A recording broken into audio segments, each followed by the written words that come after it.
खूबसूरती का रंगारंग आगाज अब होने वाला है। प्रधानमंत्री नरेंद्र मोदी की ओर से चादर पेश केंद्रीय मंत्री किरण रिजिजू पेश कर रहे हैं। केंद्रीय मंत्री किरण रिजिजू पीएम मोदी का संदेश भी यहाँ पर पढ़ेंगे।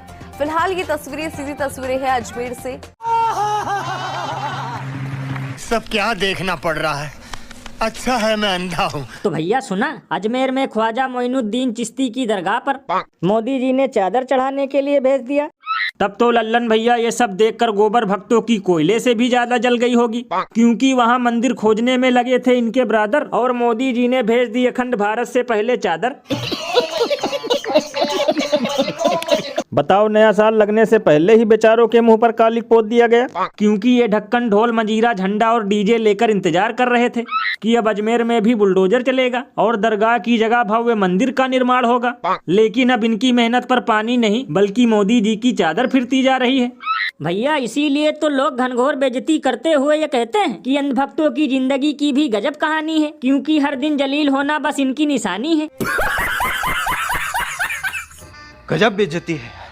वैसे भैया एक अंदर की बात बताऊं, अजमेर में चादर भेजकर मोदी जी ने साबित कर दिया कि वो सबका साथ और सबका विकास का विजन लेकर एक साथ चल रहे हैं। लेकिन भैया ये भी हो सकता है कि बंगाल में बिहार की तरह प्रचंड जीत पाने के लिए इन्होंने यहाँ पर चादर भेजी हो, क्योंकि बार बार कर देती हैं दीदी यहाँ खेला और बीजेपी वालों को मिलता है बस वोट के नाम पर केला। और अभी तो रुको, क्लाइमैक्स अभी बाकी है। जो भी अपराधी होगा और जो भी इसमें दोषी होगा, इसमें हमें इस कार्रवाई करने में कोई संकोच नहीं होगा। A few moments later. Lucknow में कफ सिरप तस्करी सिंडिकेट से जुड़ा ये पूरा मामला है। विभोर राणा विशाल सिंह को अंतरिम जमानत मिल गई है। दोनों को हाई कोर्ट की लखनऊ बेंच से जमानत मिली है। वाह क्या सीन है। तो भैया देखा, अभी कल ही विधानसभा में योगी आदित्यनाथ कह रहे थे कि नकली कफ सिरप से जुड़े आरोपियों पे कठोर कार्रवाई होगी, और आज ही 2 आरोपियों को अंतरिम जमानत मिल गई।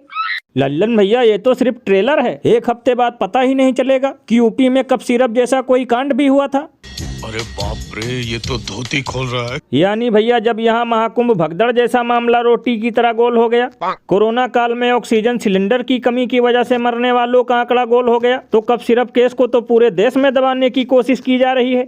मतलब भैया अगर वास्तव में इन लोगों को कुछ करना होता तो अब तक आरोपियों के घर पर बुलडोजर चल रहा होता। भैया इसीलिए तो इस पर महान कवि बाबा लपेटू दास ने कहा है कि जिस कांड में ना घूमे बुलडोजर का पहिया तो समझ लेना वो अपराधी है सरकारी सैया। ये बिल्कुल सही कहा आपने। वैसे भैया अब मैं जा रहा हूँ अपनी गेहूं की फसल देखने, वरना जैसे सरकार ने देश का सत्यानाश कर रखा है वैसे ही सांड खेत का भी सत्यानाश कर देगा।